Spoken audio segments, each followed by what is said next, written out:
Did you know you can make free bonus cash while gaming? Almost all social casinos have daily bonus dollars. That's free money, y'all.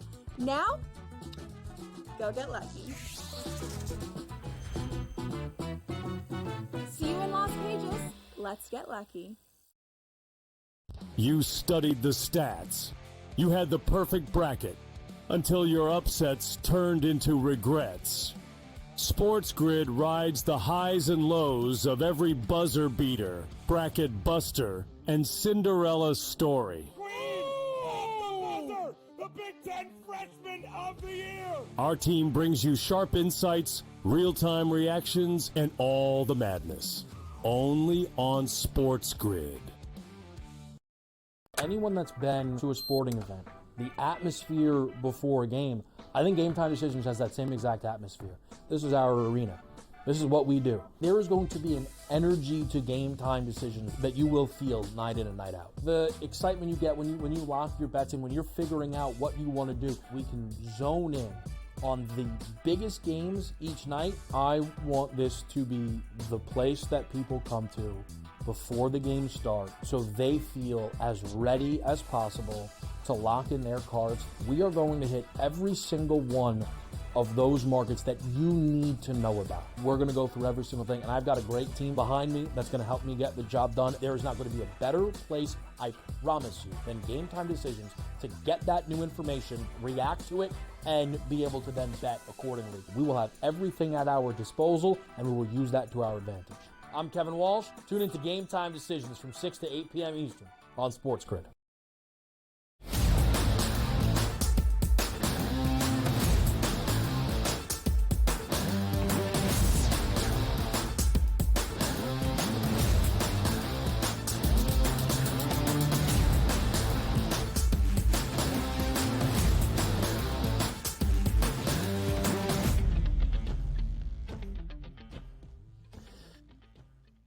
Oh, it's a Friday. It's the early line. It's the SportsGrid Network. Rise and grind with us because we have so much to go over today. Over the next 3 hours, we got you covered on the hottest topics across the sports landscape. My goodness, the Elite Eight is on deck here. The Sweet 16 taking place right now. Major League Baseball opening day, buzzer beaters in the NBA, and so much more to get to, which includes some NFL hot topics as well. I'm Donnie Rightside, along with Joe Ranieri on this Friday on the grid.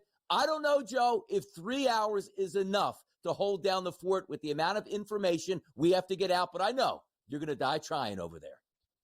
It's a fun Friday, the best time of year right now, where Major League Baseball intersects with March Madness and the NBA playoffs and Stanley Cup playoffs just around the corner. It's a good time of year, Donnie. No, it certainly is. And by the way, congratulations to the Marlins packing in a dub opening day. See them next year in the playoff hunt. Those Miami Marlins, we'll get to that and much, much more. But center stage right now is the 7-7, and it was the Sweet 16 last night, which included a game between the Texas Tech Red Raiders and the Arkansas Razorbacks that ended up in overtime after a furious comeback, Joe. Unbelievable. I mean, at no point in that game did Texas Tech look like they could compete with the athleticism or the size of Arkansas until, well, the second half. And then they overcame a 16-point deficit, Donnie, and just unbelievable comeback, taking it to OT there with Texas Tech getting it done. Phenomenal game all the way through, too, and not all that great shooting here for Texas Tech. What are they known for, Joe, most of the time? The three-point shooting. Chance McMillan still didn't play last night. Was a game-time decision. You see them go 8 for 32 and only shoot 11 total free throws and still come away with the game. Now, from my end of it, I actually thought the under was a pretty good play. You see what says final/OT? Yeah. 24 extra points in the extra frame did us in on that. If you had the under, but you had the over, congratulations, getting the overtime, sometimes half the battle. The Arkansas Razorbacks, one of those teams where open up the season, looked like they were going to be a really good team here based on the rankings. Midway through the season, didn't look so good, played their best basketball at the end, just wasn't enough here to hold off the Texas Tech Red Raiders in a great performance. Another game we'll talk about last night, the Duke Blue Devils, 100 points. Get used to that theme here in the East where they played in Newark. 100-93 victory over the Arizona Wildcats. Cooper Flagg was tremendous in this game, dropping 30 points and trying to put Arizona over the top, that was Caleb Love. 40 minutes played, didn't sub out, dropped 35 points. It wasn't good enough, Joe, but it was good enough for the cover. Yeah, another one of these where, Duke was up by as many as 19 before a unbelievable rally in that second half by Caleb Love and Arizona. Ultimately, they just fell a couple of shots short, but, Cooper Flagg and everyone else had a little something to say about that. But if there was an over on the card last night, everyone was looking at the next game we'll talk, but this, to me, was the dead over of the night here, given the pace that Arizona was going to want to play at. Yeah, you figured we get some good offensive theatrics, getting to 100 points there. Both teams over 100 total points in the second half. A lot of fun to watch it through. If you're a prop bettor, you probably enjoyed that game absolutely as well. Getting back to the West Coast yesterday, the early game, Joe, was the Florida Gators and the Maryland Terrapins. Some cloudy issues, dark clouds following on Maryland's head coach, Mr. Willard over there. Will he leave? Will he stay? Well, it looks like he's probably leaving based on the final score. 87-71 victory for the Florida Gators. As expected, they won that basketball game. A little bit of touch and go. Like Alex Condon goes down early in the first half with an ankle injury, but does come back to help them with the victory. 40-38 at the break. A big second half by the Gators. 47-33. They prevail over the Terrapins.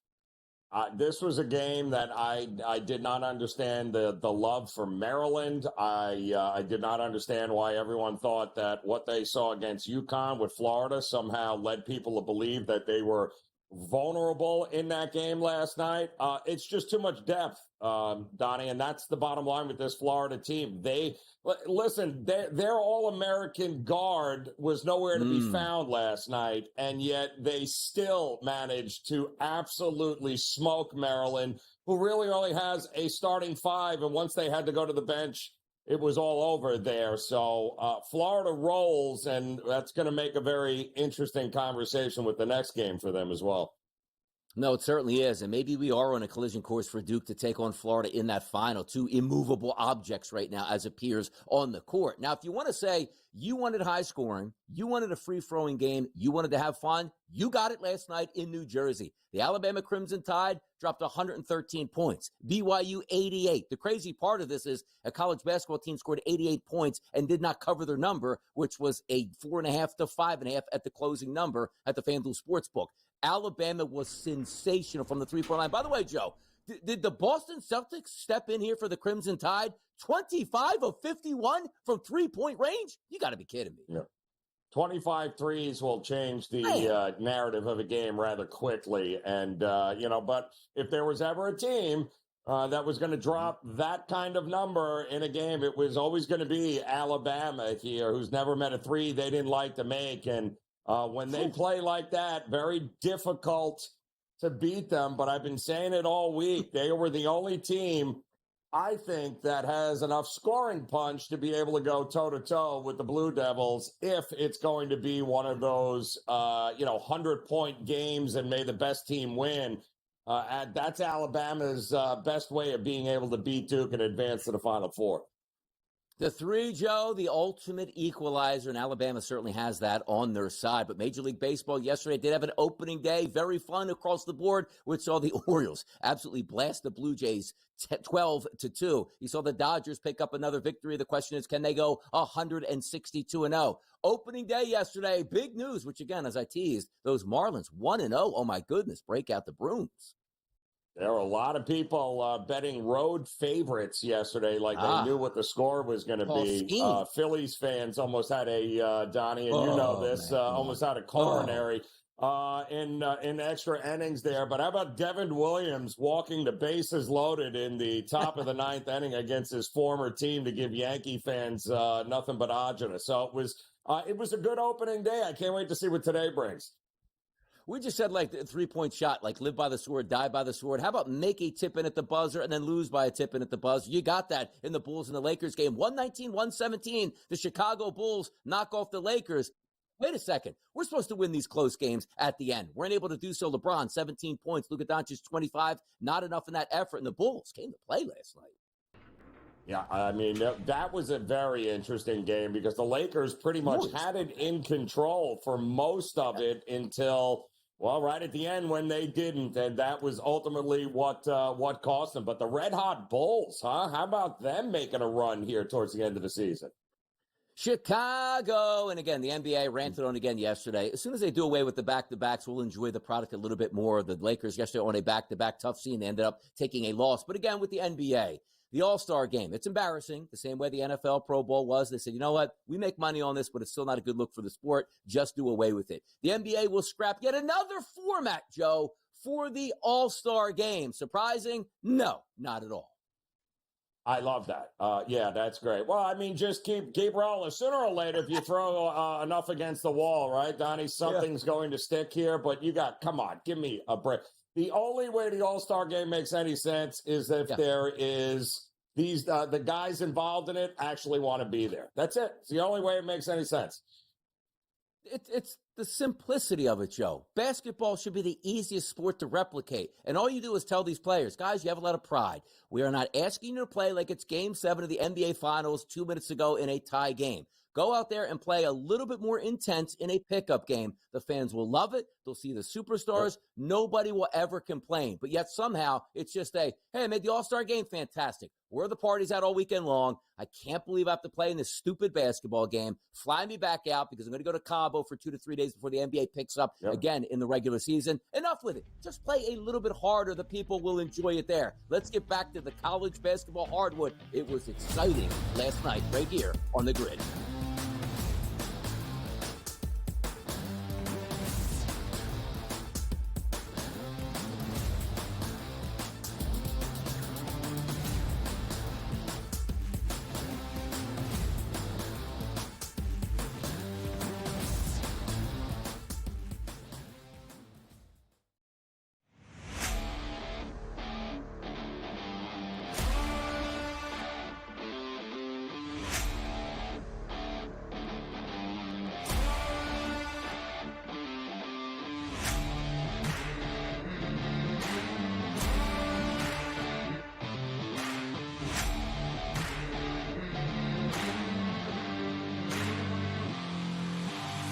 It's smarter to be on SportsGrid. There's a couple of reasons why St. John's lost this game. Number one, it has nothing to do with the fact that R.J. Lewis was benched the last 4 minutes and 56 seconds. The kid was 3 for 17. He was terrible defensively. His shot selection had a lot to be desired.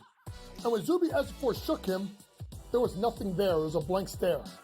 They got him out the game because they had to. Betting above the rim, only on SportsGrid. Derek Queen said, as Willard quoted, "Give me the M-effing ball." And deliver, Derek Queen did. The king of College Park, Derek Queen, our first true buzzer beater. I think that Maryland's going to win this game. I just think they're going to find a way to get the ball inside. They're going to cut down Clifford. They're going to contest the three-point line a little bit better. They're going to funnel the ball in. Only on SportsGrid.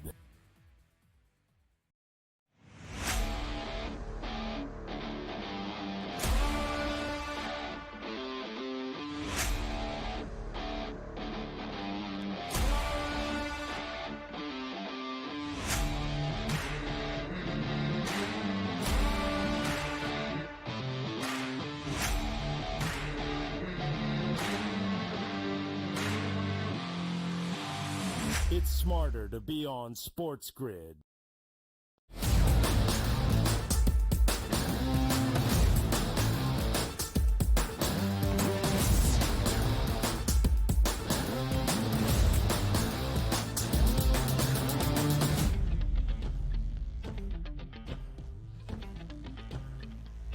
It's the early line on a Friday morning. No better way to kick off your weekend than spend it with us. And when I mean us, it's Donnie Rightside. It's Joe Ranieri. It's so much fun. It's the Sweet 16. It's the Elite Eight. We're all watching. And outside of people here in New Jersey, I hope you guys are enjoying some of these Eastern region games, which are taking place in Newark. Because yesterday, Joe, I love the Alabama Crimson Tide. I could not bet the Alabama Crimson Tide. So I sent a tweet out that said, I hope you all enjoyed yourself, made some money, because I sat back to myself and said, oh, this isn't fair. But having said that, it's okay. We move on, we recap, we have fun, and there's other spots that we can make our money on. But yesterday, it was the Duke Blue Devils and the Arizona Wildcats. We thought we would get a pretty good offensive game, and boy, did we yesterday. 100 points for the Duke Blue Devils, 93 for the Arizona Wildcats. This is sort of what we thought, because for me, Joe, coming into, and I like to say the third round, let's just say, Sweet 16 into the Elite Eight. No more Cinderella slippers out there, all Power 5 conferences. And I really wanted to see if some of the underdogs not only could win games, but just hang around. 4 games yesterday, 2 favorites covered, 2 underdogs covered. I figured we get at least 4-4 in the Sweet 16 into the Elite 8, and also the chance to maybe have a 5-3, 6-2 run here with some of the underdogs, which weren't coming in those first 2 rounds. But yesterday, Duke was just better. You see the final score. Yes, you got the cover, but Duke, as you said, Joe, to open the show, close to 20-point lead in the second half here. They basically just held them at arm's length and were able to pick up the victory and move on. Yeah, and that was the bottom line, is that game was really never in doubt with Duke and Arizona. I mean, Duke was clearly the better team. Cooper Flagg kind of just took the ball last night and just said, enough is enough. We're not losing this game. And that was the end of that. So, I mean, he goes in, he drops 30 points. And whenever they needed a bucket or they needed a defensive play, he seems to have been around there. I mean, how many more alley-oops are you going to give up, Arizona, with the one-handed slams? It's like, come on, you got to be kidding me. But listen, we knew Duke. I didn't think Arizona was going to be the team to beat Duke. I thought if anybody's going to take Duke down on that side of the bracket, Alabama poses the greatest risk for the Duke Blue Devils here. It's the matchup we're going to get, but Arizona made it interesting. I don't know necessarily. It felt like Duke did take their foot off the gas a little bit late in that game, and that's why it got as close as it did. But Duke is the best free throw shooting team left in the tournament right now, and you saw that last night because Arizona kept trying to get back into it, but every time they did, they kept making their free throws, and that was the end of it. Game over. Yeah, this is the scary part for me, Joe, when we talk about the Duke Blue Devils, because we can get into some of the layers. And you see how good Cooper Flagg was last night. 37 minutes out of 40 he played. 9 of 19 from the floor, 3 of 5 from the three-point line, 9 of 10 from the free throw line, 6 rebounds, 7 of 6, 3 blocks, and a steal. Like, what doesn't he do with 30 total points in that game? And the question coming in for Duke was, you know what, they're a really good team, but, oh, no, we saw this before, that ankle injury just might linger. He misses the rest of the ACC tournament. They still win that here. Comes back and plays in round number 1, sort of makes an appearance there, gets those rust, get knocked off, play game number 2, plays better, and then game number 3 is back up to normal, and away you go. And the Duke Blue Devils, you look at them just as a team itself. Arizona last night, you tell me the box score. Hey, you know what? They shot 91% from the free throw line and shot more than 20 free throws. Oh, that's pretty good. 46% from three-point range, which included 12 of 26. Whoa. And then you say from the floor against a very good Duke defensive team, 46% on a neutral court. I'm thinking they might actually win that game, not be down 19 in the second half. So when you look at the Duke Blue Devils where it sets up now, where maybe the only thing we were worried about was Cooper Flagg being healthy. Now he's not. Now he is and is not injured anymore. How do you stop the Duke Blue Devils moving forward? Like, what's the game plan for them? You have to outscore them. Period. I mean, listen, as good as Cooper Flagg was, don't forget, he was only 2 of 7 in the second half. But he affected the game in other ways, right? So he had blocks, he had a steal, he had, I think, 4 or 5 assists. So you are ultimately going to have to outshoot Duke. Much easier said than done. And there's only a couple of teams that can. You're not going to get Duke in a 68-65 game. That's just not going to happen, Ben. They're too good offensively, and I believe even Tommy Lloyd after the game last night said they're a machine offensively. They're like a machine, and that's exactly what they are, a machine offensively. Yeah, really impressive again overall. But the expectations always were Duke to be high. This wasn't, hey, we could take a flyer on Duke to win it. No, they were the favorites coming in, and also the MOP, Cooper Flagg, still putting up big-time numbers. Now, granted, again, we always like to say this. The MOP is only supposed to be the Final Four, but Flagg putting up 30 points before he even gets to the Final Four and then going into the Elite Eight. That's going to give him a bump where all he has to do is be average, and if the Duke Blue Devils win it, he's probably going to take down the MOP. But no shame in the game for the Arizona Wildcats. Sometimes you just, Joe, run up to a better team and say, hey, you know what? We tried our best. 48-42 at the break, lost the second half by 1 point. Now, granted, again, we understand they were down close to 20 points in the second half, but still fought back within arm's length distance late in that game where some crazy things could have happened. Caleb Love, 40 minutes yesterday, 11 of 21 from the floor, 5 of 11 from the three-point line, and 8 of 9 from the free throw line at 35 points. I said this yesterday, Joe, and Arizona did end up covering, but there was no way I thought that Arizona would even be in the game or covering unless Caleb Love had 20-plus points, which means he had a really good game. Scored 35 points. They still didn't win, but got the cover, so the handicap was correct. Love was great. They covered the spread. They tried to win the basketball game and just came up short. I didn't mind what Arizona did, Joe. Just Duke was just a better team, just the way it is.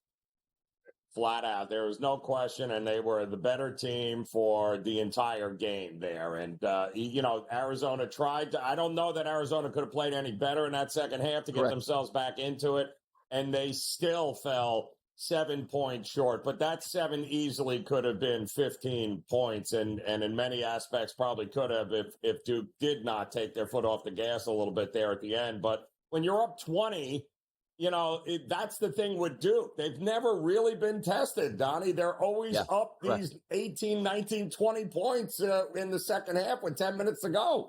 Arizona's the only one that's made a legit shot at making a run at them, and even that wasn't remotely close. Get the binoculars out, Joe, 'cause you don't have to look far. You want a close test? You just might be getting it here in the Elite Eight.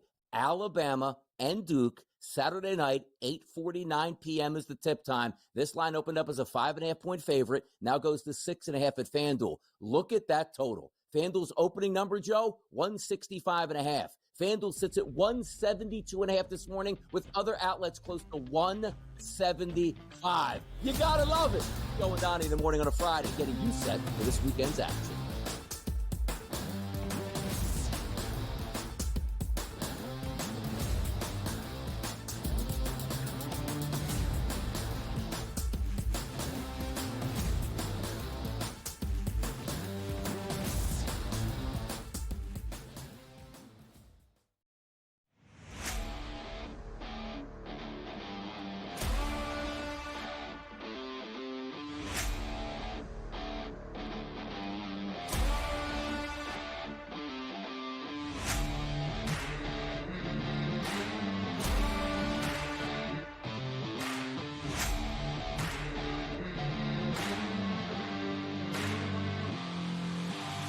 It's smarter to be on SportsGrid.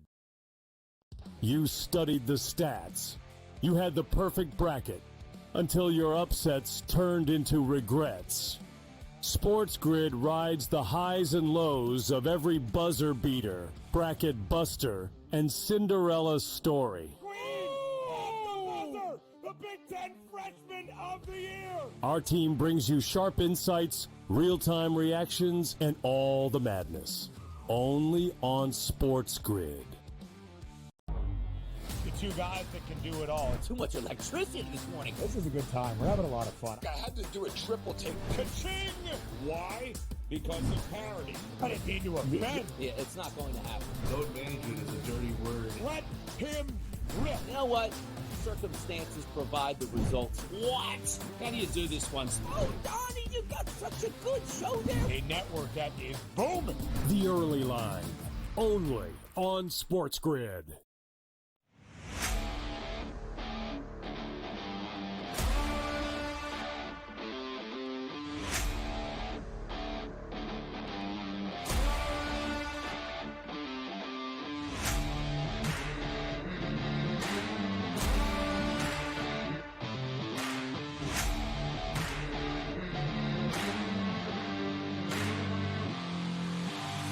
It's smarter to be on SportsGrid.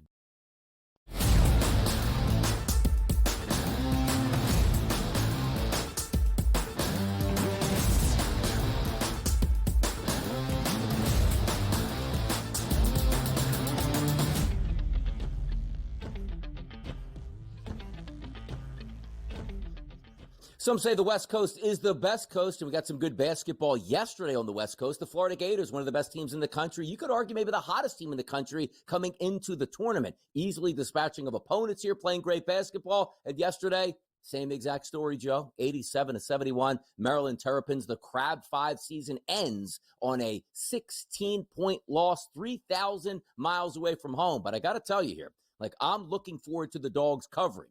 2 yesterday covered, 2 lost yesterday. This game, 40-38 at the break, you thought it'd be close, but the Florida Gators hit that gas pedal in the second half to a 47-33 tune, enough for that easy victory over the Maryland Terrapins. We'll get to the coaching in just a little bit of what we think, but your initial thoughts for the Florida Gators moving on once again. Very, very Florida Gator-like.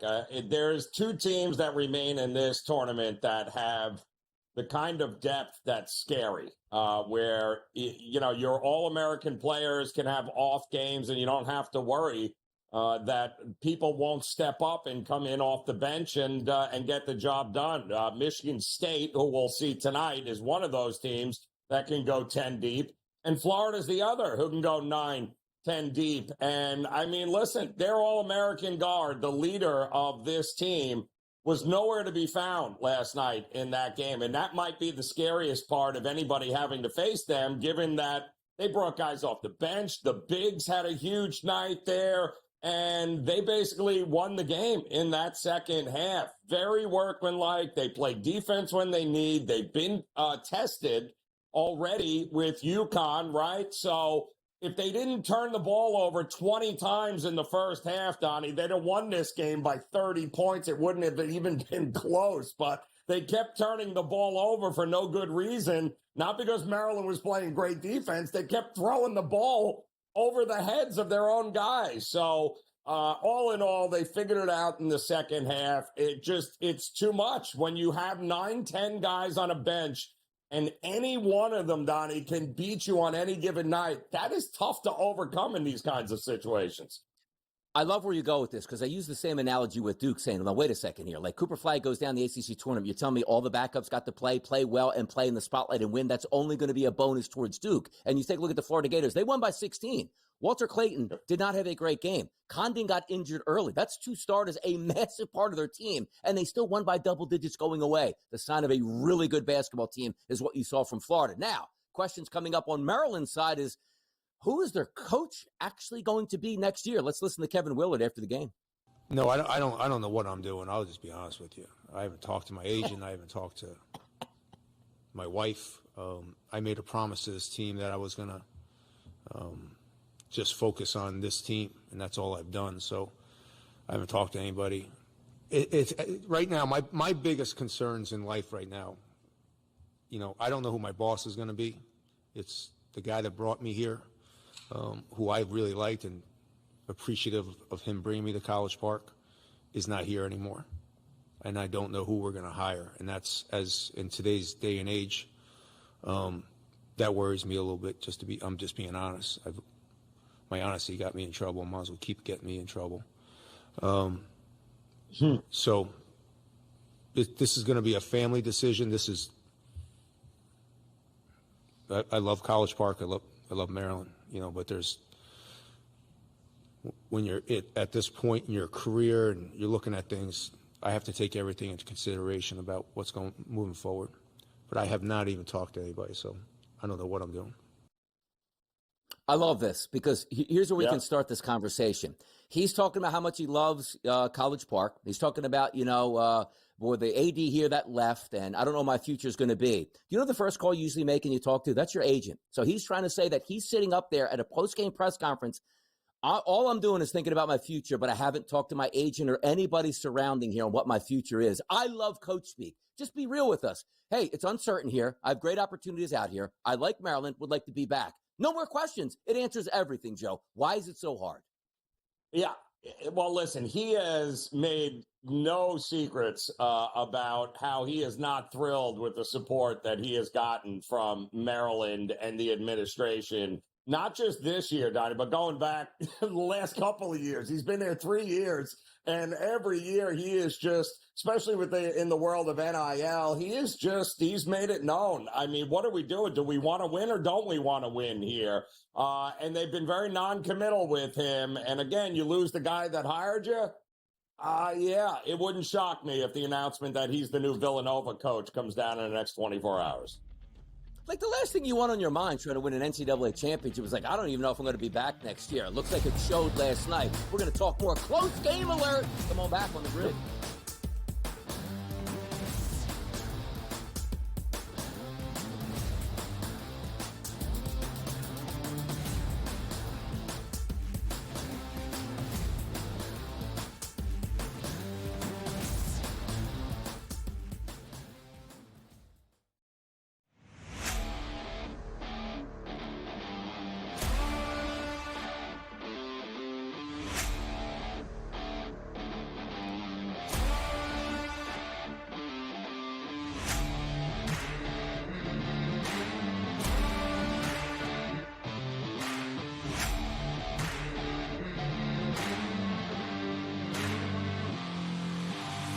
It's smarter to be on SportsGrid.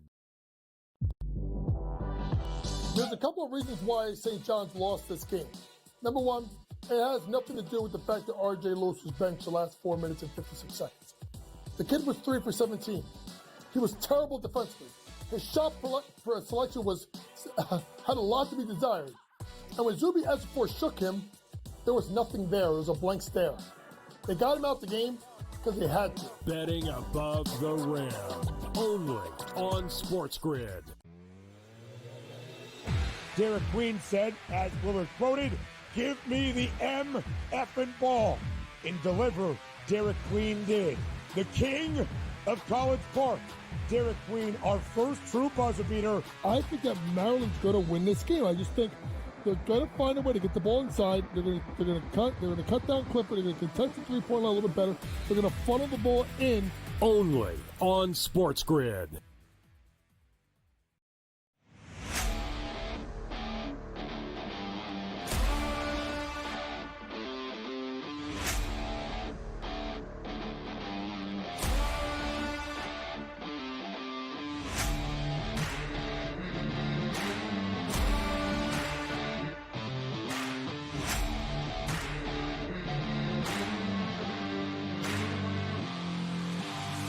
It's smarter to be on SportsGrid.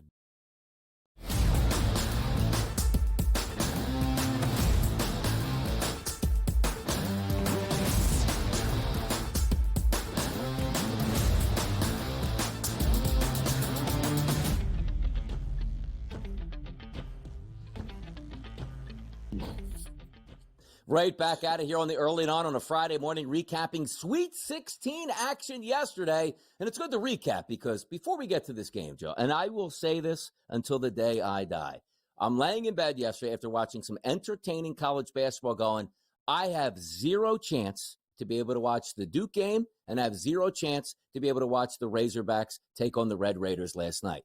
Tell me again, and maybe you know better than I do, starting games after 10 o'clock with an entire game to play. And also keep in mind, like Duke is one of the, flagship programs that everybody wants to watch. And we say, you know what? The NCAA says it's better if only half the country has the ability to watch this game. Why do we do this? Do you have any answers, Joe?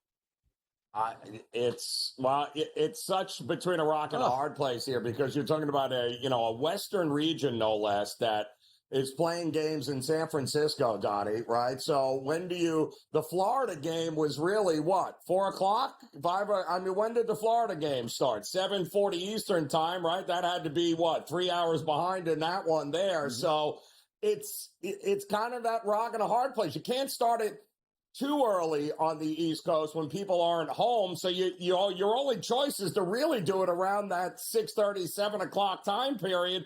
And at that point, you're still running to after 11 o'clock at night. And it's just, if the sponsors and the money is coming in and saying, we're okay with it, then they're going to keep rolling and doing exactly that, Donnie. It is wild, and I get upset with it because, again, I miss games like an overtime game between Texas Tech and Arkansas, a game that I was very excited to watch here, saying, you know what, I think the Dog has a legitimate chance to win and cover. Arkansas has been on a roll here, and let's see what happens. And Texas Tech is one of my favorite teams, and I actually had a bet for Texas Tech to make it to the Elite Eight at a plus 180 number, and they did that. I had to wake up and say, oh, my goodness, they actually won. So watching the highlights and going through it right now as a recap, my goodness here. Arkansas let this game slip away. Cal almost had his team first year in the Elite Eight. What went wrong? And is it just, hey, they're college kids, 18, 19, 20, 21 years old. They just couldn't hold on the biggest moments here. 85-83 victory for Texas Tech. Impressive, but the comeback, even more impressive, Joe. Well, I mean, you had mentioned it earlier. Texas Tech in the beginning, I mean, Darian Williams couldn't hit water if he fell out of a boat. I mean, he was 1 of 11 to start from the field. And, the fact that he ended up with 20 points, 15 of those in the second half and overtime, including the biggest threes of the game for them, the ones that tied it up in the bucket that put them ahead in overtime.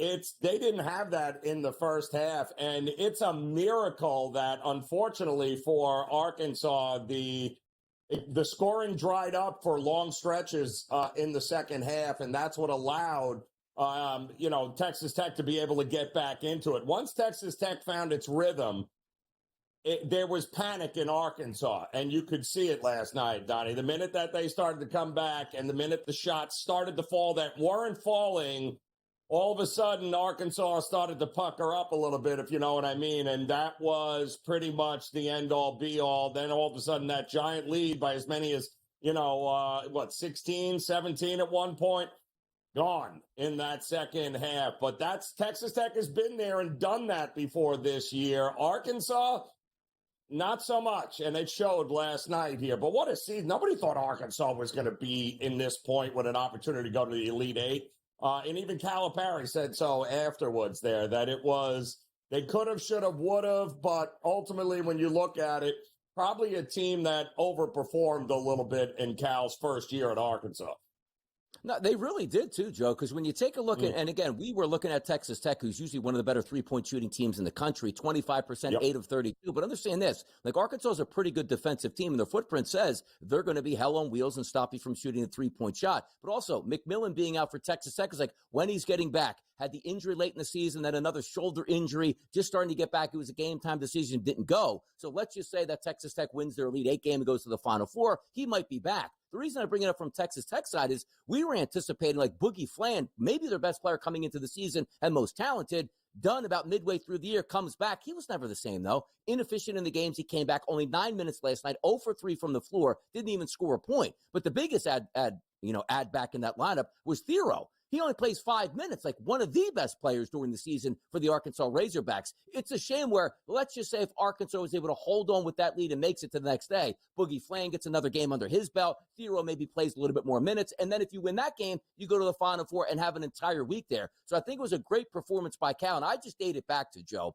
when we first saw Calipari at Arkansas, and the transfer portal is big. You knew he would bring in guys, but I thought it was funny, his opening press conference, you do understand I am the head coach for the Razorbacks. I don't have a single kid committed to this team. Not like a recruiting class, a single kid here because everybody's in the portal. Built that team. You knew he would take the Kentucky transfers over like DJ Wagner and hoping it would work out. Midway through the SEC schedule, it didn't look all that good here for the Arkansas Razorbacks. So I guess you could say, Cal, obviously a good coach. The future's probably pretty bright for the Razorbacks in a tough SEC. Very tough. And it was the makeup of this team. Once again, the size and athleticism of Arkansas. You could see, Donnie, when that game kicked off, it looked like men versus boys there. The size of Arkansas, I mean, they're throwing 6'9", 6'10", 6'11 guys with 747 wingspans there. And Texas Tech was like, what? No wonder why they couldn't hit anything. Every shot was contested. Eventually, what good teams do is they figure it out, and that's what Texas Tech did. But unfortunately for Arkansas, like you mentioned, nothing from the bench. Boogie Fland disappeared. Thero only played, 5 minutes? Yep. And the guys that were carrying the load, they went cold, and that's what allowed Texas Tech to get back into it when it mattered the most. Yeah, John L. Davis there, 11 of 11 from the free throw line, 30 points in that game. Certainly a superstar for the Arkansas Razorbacks. But we have to say, what's next for the Texas Tech Red Raiders here? Can they get one of their best players back into the rotation who finally is, a three-point shooter with a shoulder injury trying to work his way to the three-point line? Never a great thing. Game time decision, maybe it's a true game time decision in their Elite Eight game. Because if we are looking forward to what's up next, well, it doesn't get any easier for you, Texas Tech. You were supposed to beat Arkansas, escaped with a furious comeback, which I like because we talked about it before earlier in the show. teams that don't play all that well but still somehow find a way to win where you get your offense back and more efficient, maybe that happens. Texas Tech and Florida on the West Coast, Joe. 6.5 is the opening line here at the FanDuel Sportsbook. Still sits now at 6.5 with a total of 155.5. Texas Tech, Florida is going to be a good one, but Texas Tech escapes here, hoping to get a better shooting environment against Florida out of the West Coast. And everything I'm hearing about Chance McMillan is that he just the shoulder is no good. And the best part about Chance McMillan is their best 3-point shooter. And if you can't get the shots up and the shoulder's an issue, I mean, I know they keep dangling him out there, but there's really I don't see with a shoulder injury as a 3-point bomber. I just don't see how he's going to be ready. If he couldn't go in this game, Donnie, he's not going in the Florida game either. And I don't love the fact for Texas Tech that they just had to come back like they did and go to overtime here against a very physical Arkansas team and now have to go play Florida, who, let's face it, cakewalked right through that game against Maryland. Yeah, just big, strong, fast. Florida's got it all certainly in depth there. And I always like to say, like with injury information, it's no different, Joe, from the NFL or hockey or right over to college basketball. Good news travels really fast. Bad news gets suppressed. What do you think about your star player? We'll see how it goes this weekend, as opposed to, like Duke told you, Cooper Flagg's going to sit out the rest of the ACC tournament. The minute we got to the tournament itself on that Monday, what did John Shire come out and say to us? Well, we expect him to be ready and available on Friday. We don't hear that from these other players here because why? That injury is a little bit more devastating. Also from McMillan, it wasn't the same injury. Like he had a lower leg injury, which turned into a shoulder injury, which is the worst case scenario. He worried about both injuries at the same time. Correct. And a guy that couldn't shoot beyond the 3-point arc just a few days ago finally starts taking shots from the 3-point arc and is a devastating 3-point shooter. Not the greatest look. It's like a sprinter with a hamstring injury going like, you know what? I'll try to run that. We know how it's going to work out. It's not going to work out in your favor. It's a shame. The biggest parts of the year, you need your best players, and maybe Texas Tech won't have that. More recaps coming up next right here on a Friday morning.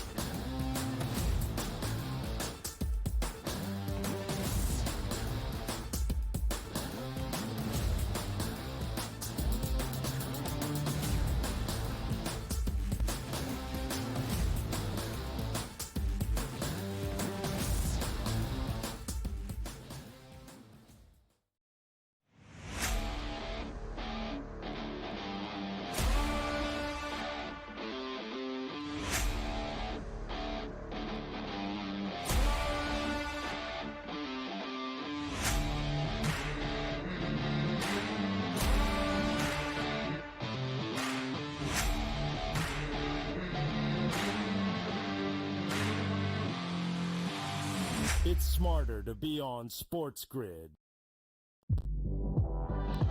There's a couple of reasons why St. John's lost this game. Number one, it has nothing to do with the fact that R.J. Lewis was benched the last 4 minutes and 56 seconds. The kid was 3 for 17. He was terrible defensively. His shot selection had a lot to be desired. And when Zuby Ejiofor shook him, there was nothing there. It was a blank stare.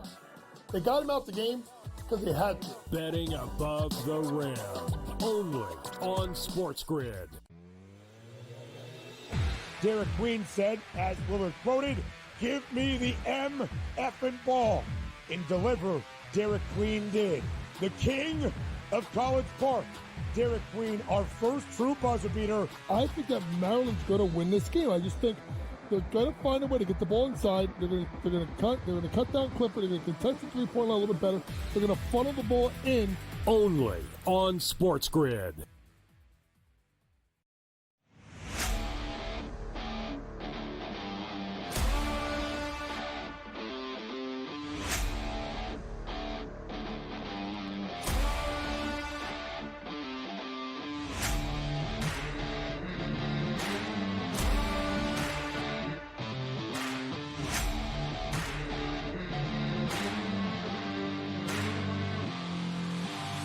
It's smarter to be on SportsGrid.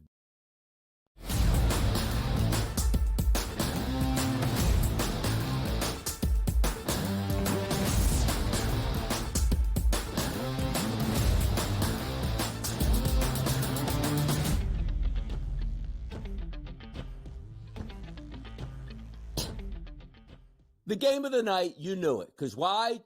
Your boy Donnie writes, I told you all week long. I looked more forward to this game than any other game this week, and that includes Major League Baseball. It was Alabama, it was BYU. It was the styles that make fights, and I had a great handicap leading up to it. Again, the only crime is the FanDuel Sportsbook here in New Jersey. Since the games are based in New Jersey and Newark, I wasn't able to bet. But I told everybody, being a man of the people, you need to get down on Alabama, lay the 4.5 points. They have a decided advantage at the 3-point line.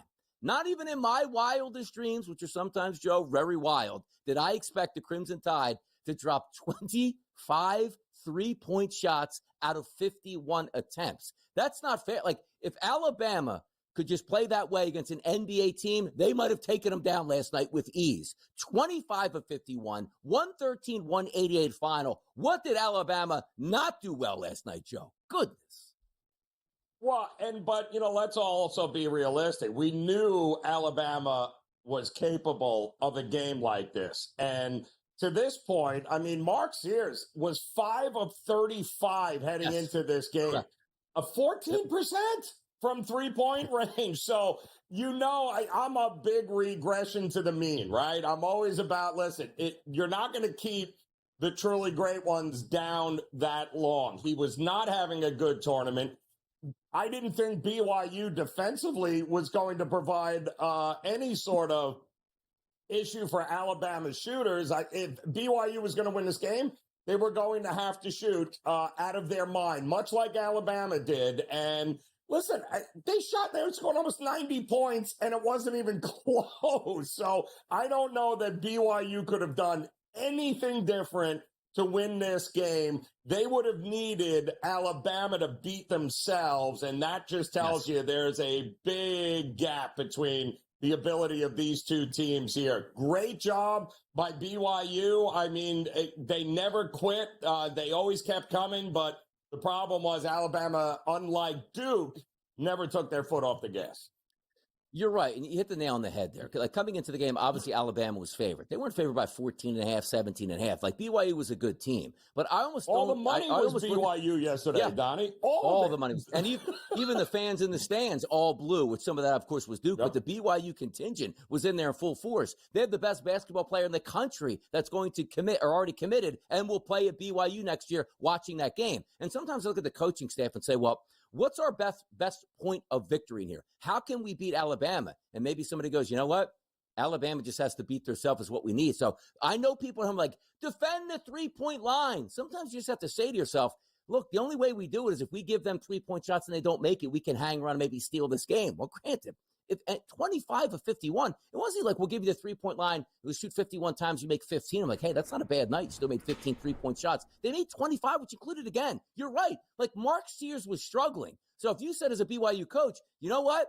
Maybe that struggle continues. Hopefully he does shoot 16 threes and makes 3 of them. We'll be right in this game. He made 10 of them. You take a look at Phylon. He makes, Youngblood, 5 of 11. Off the bench, you got a kid shooting 13 triples off the bench like he's Peyton Pritchard of the Boston Celtics. Sometimes you just run into a buzzsaw, which is exactly what Alabama was. Now, we'll get to the next games in just a bit, but I need some handicapping, prowess from you. I watched that 113. I watched all those triples go down, and most of the public will go, man, next game, that's going to continue. I can't believe this type of tempo. It's going to be great. My mind starts grinding those gears going, Joe, I don't think it's going to happen 2 games in a row. Well, it better because, but again, Donnie, this wasn't, I think, for perspective, this is not an anomaly. This is the country's highest scoring offense here at 92 points a game, 91.5 points a game. They went above that expectation, obviously going over 100 points, but it was always against BYU, I think, a race to 100. Whoever scored 100 points first was probably going to win this game, right? And it was Alabama at the century mark, by the way, with about 6 minutes to go in the game. So it wasn't even remotely close. But let's not act like this is a team that only scores 78 points a game. This is the highest scoring offense in the country, and they are going to need, now listen, are they going to go 49%, 25 of 51 again from 3 against Duke? Probably not. But don't tell me this ain't a race to 90-95 again against Duke. Alabama will be ready for it and is capable of doing just that against this Duke Blue Devils team. Well, let's face it, we just watched a very, we watched Arizona drop a whole lot of points, and 90 points on them here. Alabama's not capable of doing that, and even better? I think they are. Boy, man, great guard play. We always talk about it. Yes, you need big men. Yep. Yes, you need the guys to attack the glass. But when you have a guard, experienced guards in those situations that, even though, Joe, like the best point we can bring up is Mark Sears last night. You called it. Yep. Coming into the tournament here, struggling in the tournament from three-point range, and said, you know what? I don't care what I just did. And he even said as much. Like, I'm next shot I'm taking, because you know what? I have the confidence, and my teammates have the confidence in me to make those shots here. That's what's so impressive. So for a guy to say, I'm struggling, but still shooting 16 three-point shots, ends up making 10 of them, ultra impressive. But I do got to say, shout out to the BYU Cougars, man. Going over to the Big 12, having a great season here, a fun brand of basketball, which looks like in the future is protected, as the best player in the country is not going to Duke, not going to Carolina, not going to UConn. He's going to BYU. So the future for the BYU Cougars, love that setup, love the three-point shots, love the ability where they're using the NIL and getting the best player in the country. I like what I'm seeing from BYU for the future here, Joe. Nothing not to like. Absolutely nothing not to like. And they ended the year, I mean, they were 11-1 in their previous 12 games coming into that one last night. They were red hot. They just ran in to a better team on a unbelievable night shooting the ball. And that would have been good enough to beat, Donnie, 90% of the other teams in the tournament on any given night. It just wasn't good enough to beat Alabama last night. If Alabama brought their B game last night, BYU would have won that game. Alabama brought their A+++ game last night and rolled to an easy victory over the BYU Cougars. And again, couldn't bet the game in New Jersey. What a shame it is. But you know what? Get it, smile. Keep the smile up, Donnie. Ready? Watch this. Yeah, I can't even bet the Alabama-Duke game, which might be the best game overall in the tournament altogether at this point. So I got that sad crying face. You ever see the meme where, like, the guy is, crying underneath but smiling up front? That's your boy DRS. We're going to preview the Elite Eight coming up next right here on this SportsGrid Network.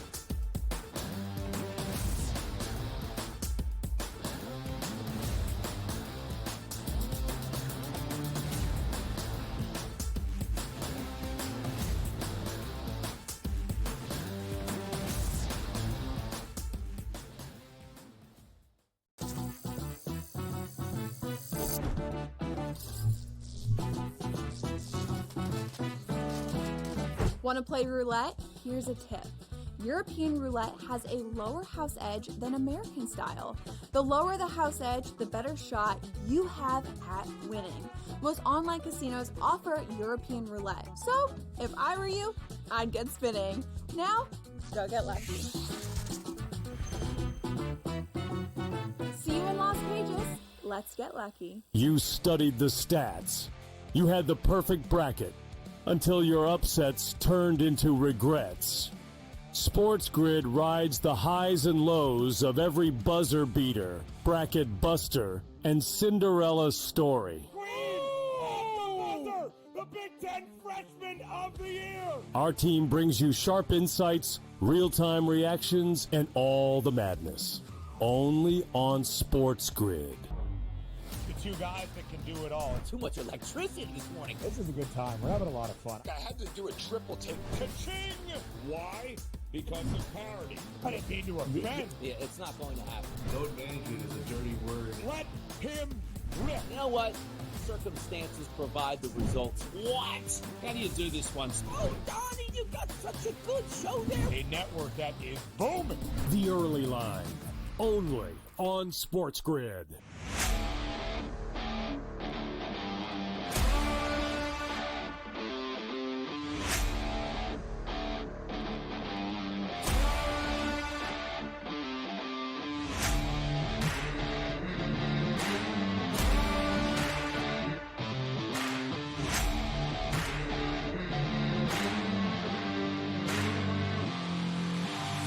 It's smarter to be on SportsGrid.